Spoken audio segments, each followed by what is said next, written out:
제자의 삶. 십자가는 예수님의 인류 대속의 재단이자 마지막 강단이었습니다. 예수님이 십자가에 남긴 마지막 7마디 말씀, 가상 7언에 대해서 살펴보도록 합니다. 첫 번째입니다. 용서의 복음과 용납의 삶. 뭐라고요? 용서의 복음과 용납의 삶. 누가복음 23장 34절 말씀 우리 같이 한번 보도록 합니다. 시작. 이에 예수께서 이르시되 아버지 저들을 사하여 주옵소서, 자기들이 하는 것을 알지 못함이니이다 하시더라. 그들이 그의 옷을 나눠 제비 뽑을세. 아버지 저들을 사하여 주옵소서, 자기들이 하는 것을 알지 못함이니이다. 아버지 저들의 죄를 사하여 주옵소서.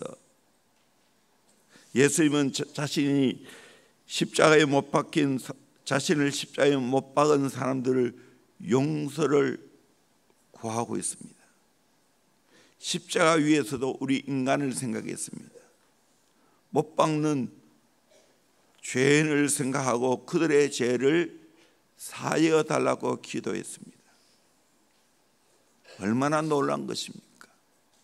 십자가 위에서 십자가의 못을 박은 그 물을 향하여 저들의 죄를 사하여 달라고. 죄사함은 그래서 십자가의 핵심 사역입니다. 죄의 싹은 사망이기 때문에 예수님은 십자가에 하나님의 아들이고 죄가 없는 그분이 우리 죄를 대신해서 십자가의 못을 박았습니다. 그래서 우리에게 사죄의 은총을 주셨습니다. 사죄하는 길을 열어주셨습니다. 이 기도의 의미는 다음과 같습니다. 첫째는 사죄함의 방법과 길을 가르쳤습니다. 예수님께서 우리 인간의 죄 문제를 해결하기 위하여 십자가에 못 박혀 돌아가셨습니다. 죄의 싹은 사망이기 때문에 예수님께서 친히 우리 인간의 죄를 위하여 죽으셨습니다. 두 번째로 원수까지 용서해 주었습니다. 자기를 향하여 침을 뱉고 조롱하고 때리는 그들의 죄를 사해달라고 기도합니다. 대단한 기도 아닙니까? 친히 적극적으로 세 번째로 용서의 기도를 하였습니다. 이 예수님의 기도를 내 삶에 적용해야 됩니다.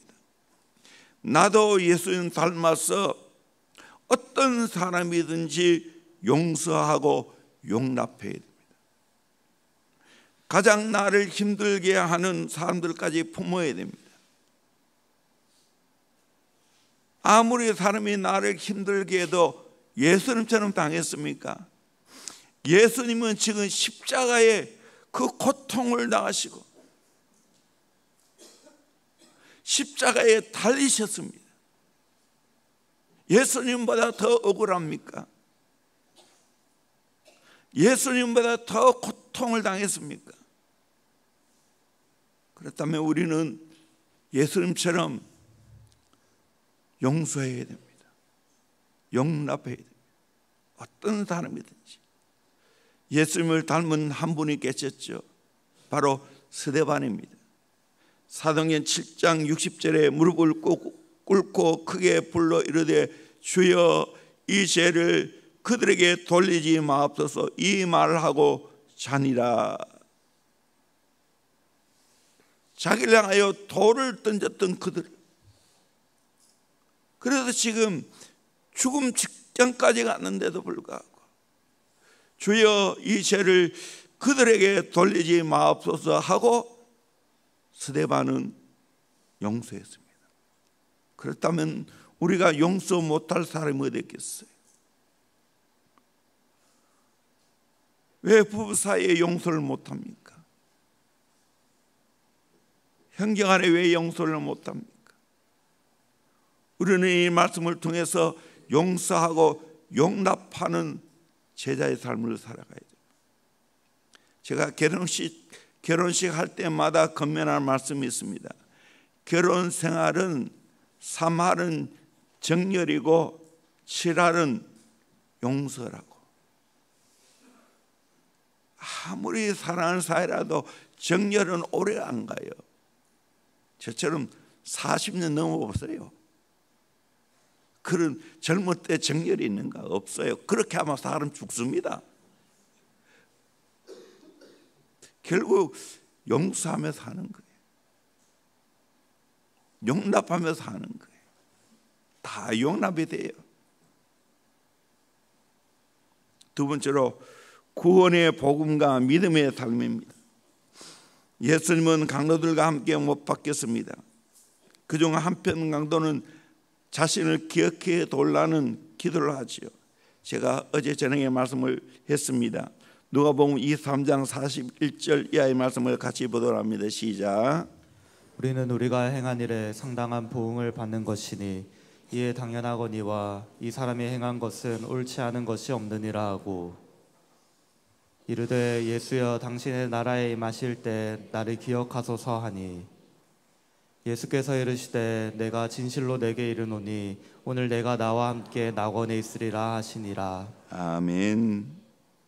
오늘 내가 나와 함께 낙원에 있으리라. 예수님과 함께 십자가에 달린 죄수는 2명이지만 한 명은 회개하고 구원받았습니다. 십자가에 달려서 한 영혼을 구원시켰습니다. 복음 중에 복음입니다. 우리가 구원받으려면 어떻게 해야 되는가? 한편 강도처럼 해야 돼요. 첫째는 내가 죄인이고 죄에 대한 보응을 마땅히 받아들여야 됩니다. 이 중요합니다. 내가 구원받기 위해서는 철저하게 내가 죄인임을 깨달아야 됩니다. 죄인임을 고백해야 됩니다. 온몸으로 고백해야 됩니다. 나는 죽을 죄인입니다. 성령이 오면 이게 깨달아져요. 나는 예수 없으면 죽을 죄인입니다. 깨달아져요. 여기서 구원이 시작되는 거예요. 41절 우리는 우리가 행한 일에 상당한 복을 받는 것이니 내가 죄인이고 내가 마땅히 죄의 복을 받아야 된다는 것을 이분은 받아들였어요. 두 번째는 예수님을 의인으로 인정해야 됩니다.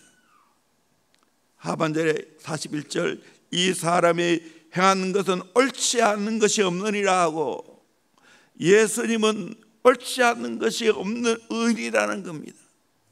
구원의 역사는 내가 죄인임을 깨닫고 두 번째는 예수님이 의인이고 베드로가 고백한 것처럼 주는 그리스도시요 살아계신 하나님의 아들로 믿으면 구원을 받게 될 줄로 믿습니다. 아멘. 나는 죄인이고 나 같은 죄인을 구원할 자는 예수밖에 없다는 것. 죄가 없으신 그분이 내 죄를 위해 십자가에 돌아가셨다는 그 사실을 인정하는 겁니다. 그리고 그 예수님을 내 마음속에 구세주로 영접하는 겁니다. 세 번째로 예수님께 내 인생을 맡겨야 됩니다. 43절에 예수께서 이르시되 내가 진실로 내게 이르노니 오늘 내가 나와 함께 낙원에 있으리라.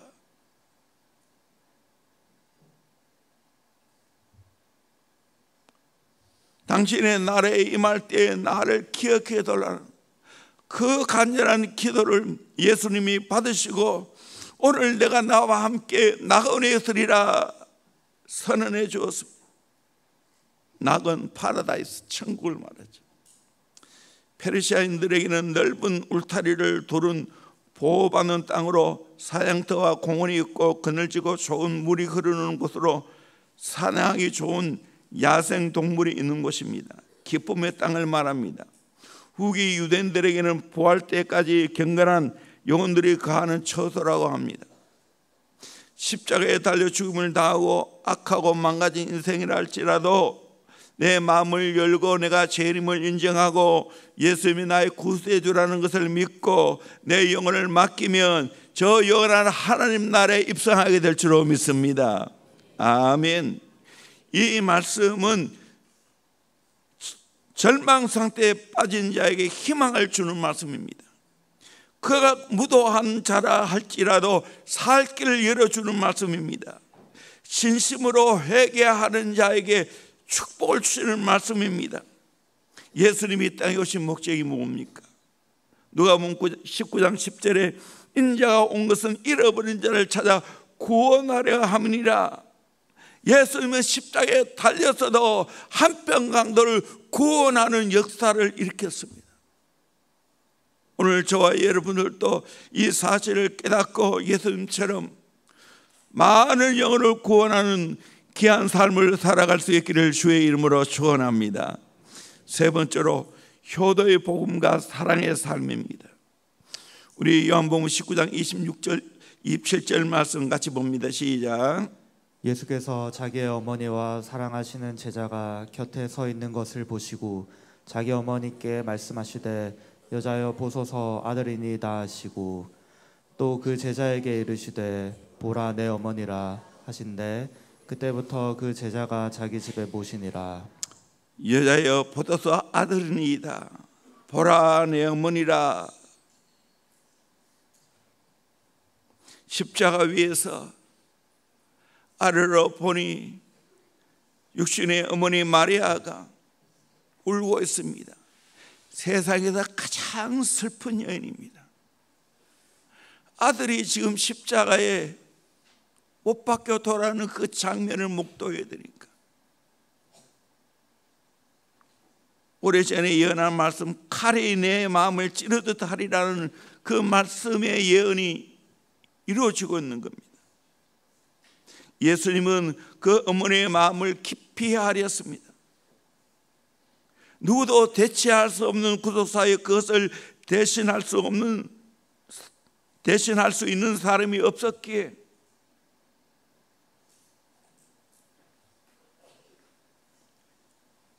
아들의 자리를 요한에게 부탁했습니다. 이 말씀을 통해 우리가 뭘 깨닫습니까? 예수님은 효행의 모범을 보셨습니다. 제자들의 책임을 가르쳤습니다. 주 안에서 한 형제의 자매됨을 가르쳤습니다. 예수님은 사랑의 모델이었습니다. 십자가 위에서 고통받는 가운데서도 어머니를 사랑하고 어머니를 생각하고 그 어머니를 제자 요한에게 부탁했습니다. 우리 모두 예수님처럼 이 말씀을 나에게 적용해야 됩니다. 사랑해야 됩니다. 예수님은 얼만큼 사랑했습니까? 요한복음 13장 1절 말씀 같이 보도록 합니다. 시작.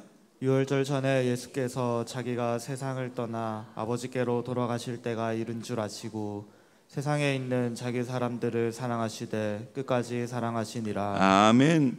세상에는 자기 사람들을 사랑하시되 끝까지 사랑하시니라. 아멘. 우리도 끝까지 사랑해야 될 줄로 믿습니다. 아멘. 부부도 결혼했다면 끝까지 사랑해야 되지요. 연말에 검은 머리 파뿌리가 될 때까지, 흰머리가 될 때까지 사랑이 변하지 않아야 되죠. 또 예수님 직접 우리에게 새 계명을 가르쳐 주셨어요. 요한복음 13장 34절 35절 말씀 같이 봅니다. 시작. 새 계명을 너희에게 주노니 서로 사랑하라. 내가 너희를 사랑한 것 같이 너희도 서로 사랑하라. 너희가 서로 사랑하면 이로써 모든 사람이 너희가 내 제자인 줄 알리라. 아멘. 우리가 서로 사랑하는 걸 보면 예수님의 제자인 줄로 알게 될 줄로 믿습니다. 우리는 사랑 연습하는 거예요. 사랑 연습하는 거예요. 가정에서 부부가 또 부모 자녀가 사랑하는 거예요. 그 예수의 제자의 모습이에요. 우리 교회에서 사랑하는 거예요. 사실은 가까운 사람 사랑하기가 힘들어요. 우리 제자비전 아카데미 어린이집부터 시작하면 거의 20년 동안 같이 지내야 됩니다. 사랑하기가 쉽지 않아요. 내하고 같지 않아. 그렇지만 서로 사랑해야 되는 이 제자의 삶이에요. 네 번째로 생수의 복음과 풍성한 삶입니다. 요한복음 19장 28절 말씀 같이 보도록 합니다. 시작.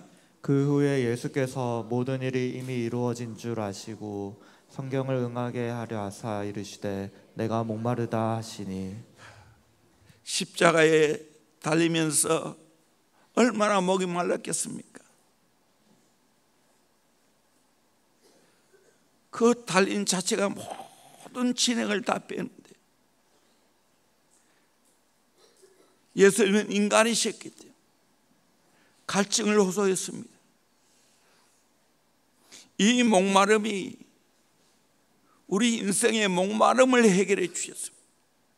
청교도 주석가 매튜 헬리는 만일 그리스도가 십자가의 고난을 당하지 않았다면 우리 모두는 영원한 갈증으로 고통당했을 것이다 라고 말했습니다. 예수님은 육적인 목마름, 정신적인 목마름, 영적인 목마름을 해결하기 위해서 목마르다 하셨습니다. 수가성 우물가의 여인의 목마름을 예수님이 해결해 주셨어요. 육신적으로 예수님 목마르셨습니다. 십자가의 극심한 고통입니다. 정신적으로 목마르셨습니다. 제자들이 다 도망가고 배신 때렸습니다. 영적으로 목마르셨습니다. 속죄 대속의 큰 책임을 감당해야 됩니다. 이 목마름으로 말미암아 우리 인생에게 목마름의 모든 문제를 해결해 주셨습니다. 이미 이사야 선지자는 예언했습니다. 이사야 55장 1절에 오라 너희 목마른 자들아 물로 나오라 돈 없는 자도 오라 너희는 와서 사 먹되 돈 없이 값 없이 와서 포도주와 젖을 사라. 여러분 인생에 목마름이 있습니까? 예수님께로 나아가길 바랍니다. 그러면 목마름이 해결될 줄로 믿습니다. 수가성 우물가의 여인에게도 마찬가지입니다. 요한복음 14장 13절 예수께서 대답해 이르시되 이 물을 마시는 자마다 다시 목마르니와 내가 주는 물을 마시는 자는 영원히 목마르지 아니하느니 내가 주는 물은 그 속에서 영생하도록 솟아나는 샘물이 되리라. 아멘. 예수를 믿으면 내 안에 생수가 터지게 될 줄로 믿습니다. 영원히 목마르는 샘물이 터집니다. 아멘. 나는 이게 너무 좋습니다. 내 인생에 이런저런 육적으로 정신적으로 영적으로 목마를 때마다 예수님 앞에 나오면 예수님은 내 인생의 모든 목마름의 문제를 해결해 주십니다.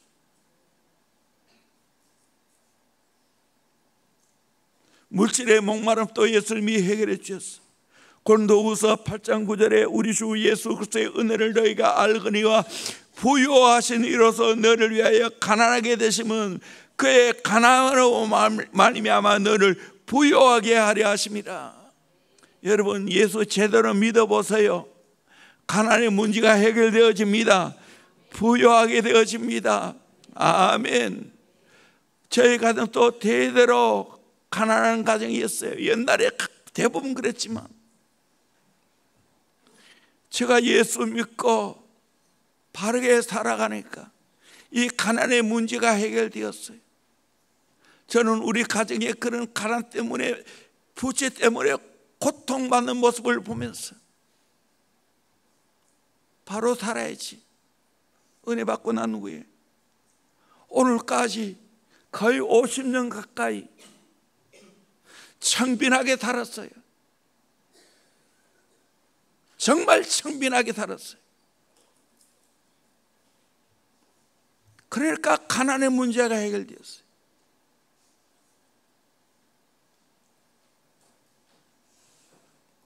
어렵게 공부하다가 보니까 빚을 졌어요.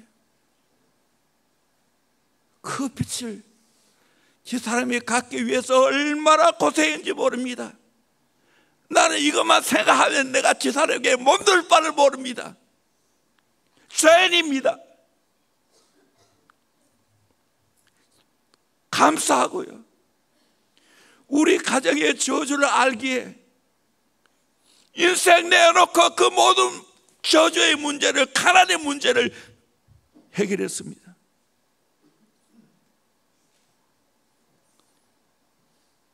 첨도 변함없이 저나 집사람은 청결하게 삽니다. 오늘 이 세상은 월급을 적게 받는 게 문제가 아니고 씀씀이가 너무 커서 문제입니다. 청빈하게 살지 않으면 거기서 자유하지 못합니다. 우리 특별히 젊은이들.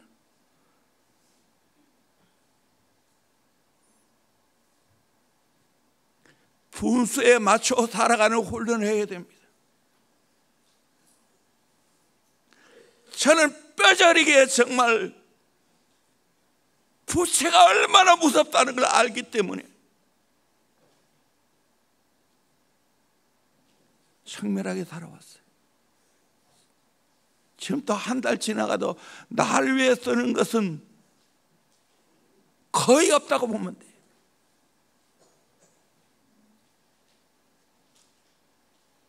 다 맛있는 건데, 제작비도 나는 거 다 맛있는데,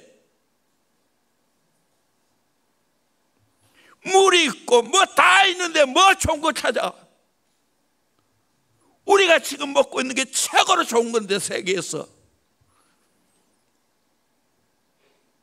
여러분 낮추세요. 여러분 가난합니까? 여러분 삶을 목숨 걸고 정리해야 됩니다. 비단지는 삶을 살아가야 돼. 빚 갚는 삶을 살아가야 돼.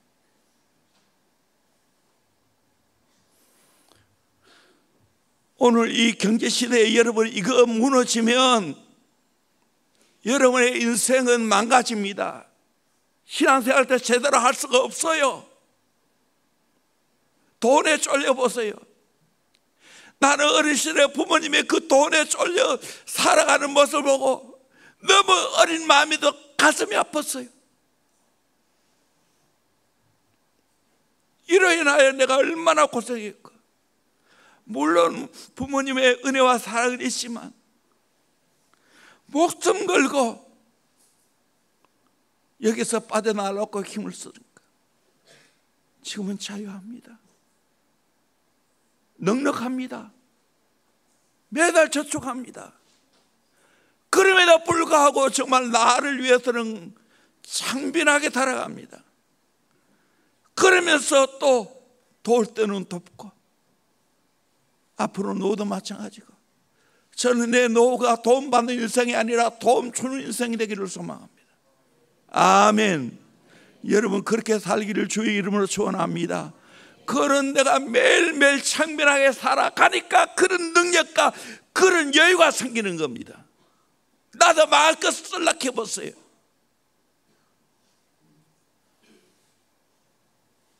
한이 없지. 더 중요한 걸 붙잡고 살아가니까 해결되는 거지. 시편 23편 1절에 여호와는 나의 목자시니 내게 부족함이 없으리로다. 여호와 하나님을 나의 목자로 모시고 살면 부족함이 없게 될 줄로 믿습니다. 시편 34편 9절 10절 너희 성도들아 여호와를 경외하라. 그를 경외하는 자에게는 부족함이 없도다. 젊은 사대는 궁핍하여 줄을지라도 여호와를 찾는 자는 모든 좋은 것에 부족함이 없으리로다. 여호와를 찾으면 좋은 것에 부족함이 없게 될 줄로 믿습니다.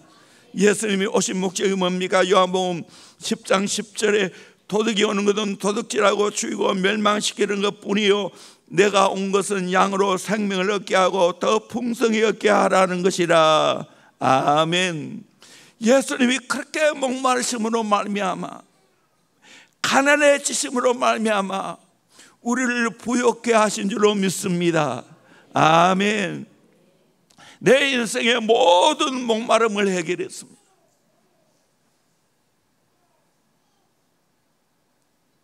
오늘은 여기까지 합니다. 다음 수요일은 안 하니까 토요일날 아마 할 건데, 아무쪼록 우리 모두 그 십자가의 그 은혜를 생각하고, 여러분 예수님을 통해서 모든 문제를 해결하는 지혜로운 자가 되기를 원합니다. 더 예수 사랑하기를 주의 이름으로 축원합니다. 더 예수 잘 믿기를 바랍니다. 더 예수께 가까이 가기를 바랍니다. 문제가 있을 때마다 예수님 찾으면 다 해결됩니다. 아멘. 차고 넘치는 풍성한 삶을 살게 됩니다. 아멘. 감동이 있습니다. 예수님 만나보세요. 매일매일 사는 게 감동, 감동, 감동, 또 감동, 또 감격, 또 감격, 또 감격, 이렇게 살게 됩니다. 아멘. 이런 좋은 예수님 찾아보세요. 좀 찾아보세요. 우리 아이들아, 좀 이 예수님 찾아봐.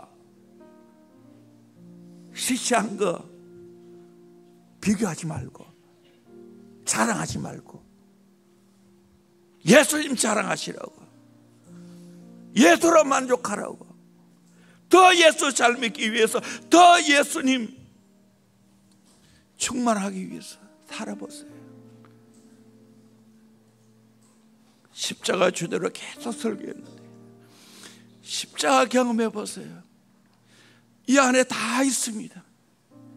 십자가 질라고 해보세요. 하나님의 크고 위대한 역사가 이루어지게 될 줄로 믿습니다. 이 은혜를 경험하기를 주의 이름으로 축원합니다. 할렐루야. 기도하겠습니다.